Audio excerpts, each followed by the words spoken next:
Hi, Everyday Movie Recap here. Today, I'll explain an action-packed adventure where Nate Drake begins his first treasure hunt for Magellan's lost fortune. The movie begins with Nathan Drake, a skilled thief who also works as a bartender, hanging onto a line of cargo dangling from the back of a plane high above the ocean.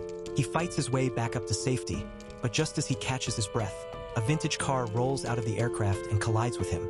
Nate is about to fall when a hand suddenly grabs him. The story then flashes back 15 years earlier in Boston. A young Nate is seen hanging from the balcony of a museum, narrowly saved by his older brother, Sam. The two are attempting to steal Ferdinand Magellan's original expedition map. According to legend, Magellan's voyage was meant to lead to a hidden stash of gold, but since he never returned, the treasure is still believed to be lost. Sam tries to pick the lock on the case holding the artifact, but an alarm goes off and both brothers are caught. They are taken back to the orphanage where they live, and it's revealed that Sam has been caught stealing multiple times. As a result, the head nun expels him and demands that he stay away from Nate. Later that night, Nate sees Sam sneaking out. Sam promises he will return for him someday, and the two share an emotional goodbye. Back in the present day, Nate now works at a bar in New York.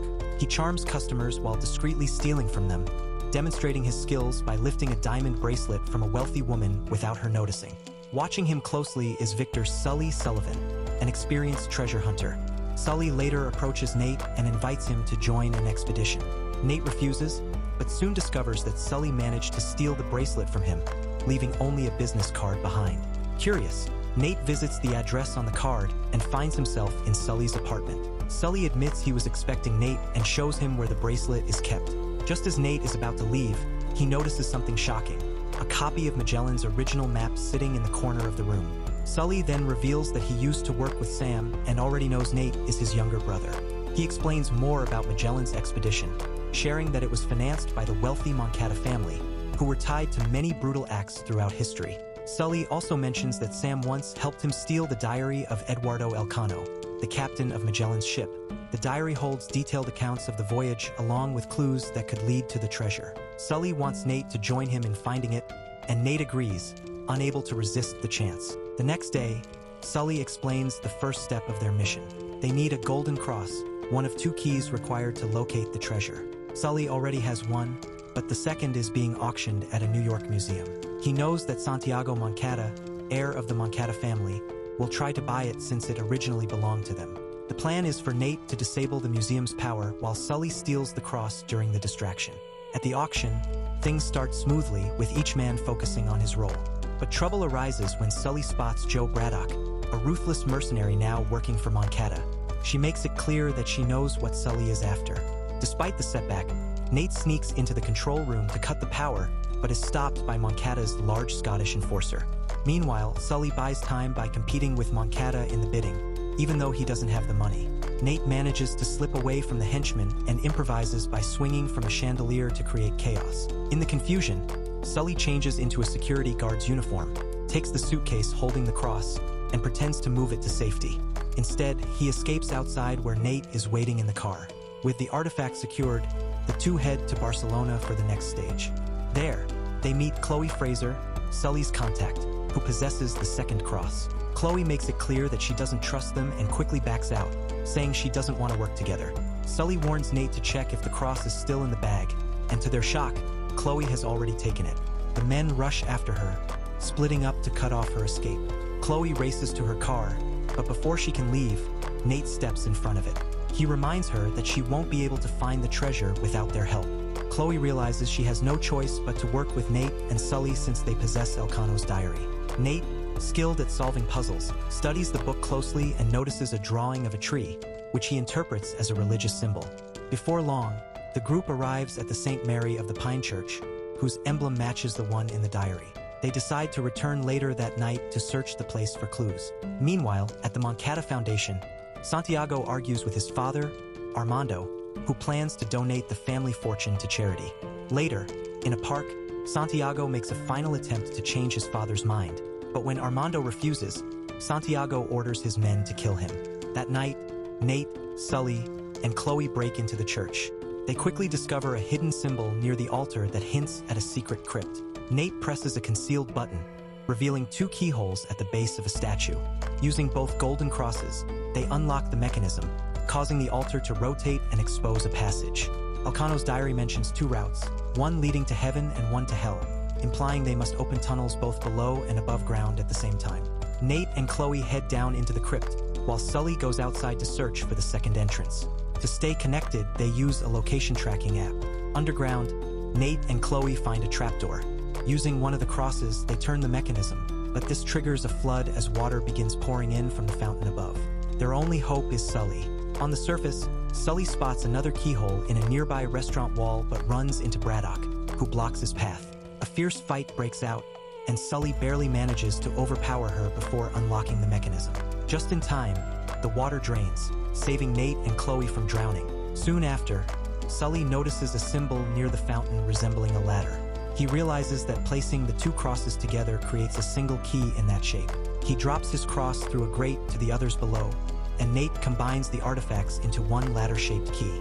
Using the newly formed key, Nate and Chloe open a passage that leads into a Roman antechamber filled with massive urns. Believing they've finally discovered Magellan's treasure, they rush forward, only to find the urns contain nothing but salt. While searching, Nate uncovers a hidden map buried in the piles, pointing to the treasure's true location, the Philippines. Before he can react, Chloe betrays him.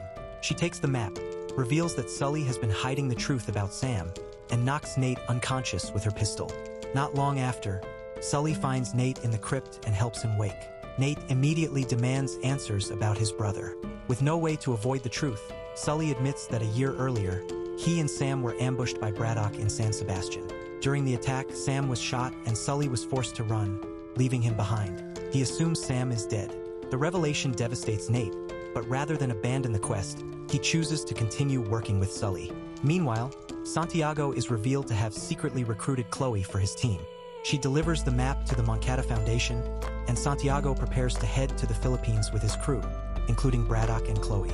The next day, Nate and Sully follow the group to an airport where Santiago is loading equipment, personnel, and even his prized red Mercedes onto a plane. The two manage to hide in the car's trunk before takeoff. Once in the air, Santiago gathers his crew to deliver a speech about how Magellan's men betrayed his family. Midway through, Braddock betrays him by slitting his throat. She and the rest of the mercenaries had been planning this mutiny all along, intending to use Santiago's resources and keep the treasure for themselves. But Braddock overlooks two critical details. Chloe manages to hide inside the Mercedes, and Nate and Sully slip out of the trunk unnoticed. While Braddock's men are distracted searching for Chloe, Nate and Sully seize the map. Nate then opens the cargo bay doors, sending massive equipment containers flying out of the plane. In the chaos, Sully escapes with a parachute. Nate, however, is left clinging to the cargo dragging behind the plane. This brings the story back to the opening sequence where Nate barely climbs to safety, only to have the red Mercedes roll straight into him. The car, with Nate and Chloe inside, plunges from the plane and hurtles toward the ocean below. Nate and Chloe manage to put aside their differences long enough to survive. They grab onto a cargo box, deploy its chute, and slow their fall before landing in the ocean. From there, they swim to a nearby island in the Philippines. That night, they book a room at a resort and spend hours trying to decode the map. Unable to make progress, Chloe heads to bed, leaving Nate alone. Looking through Sam's old postcards, Nate holds one over a flame and discovers a hidden message instructing him to use the keys as compasses. He lines up the two golden crosses and realizes their north points directly to the treasure's location. To keep Chloe from following, he writes fake coordinates on a note and leaves it on the desk. In the morning, Chloe finds the false clue and sets off by herself. When Nate wakes, he is relieved to see his trick worked. He takes a speedboat toward the real location, unaware that Braddock spots him from a nearby island. Nate eventually reaches a massive cavern beneath a cliff where two ancient Spanish ships rest. Inside, he discovers the treasure, tons of gold stored in crates. Sully soon arrives, having tracked Nate through the location app they used earlier.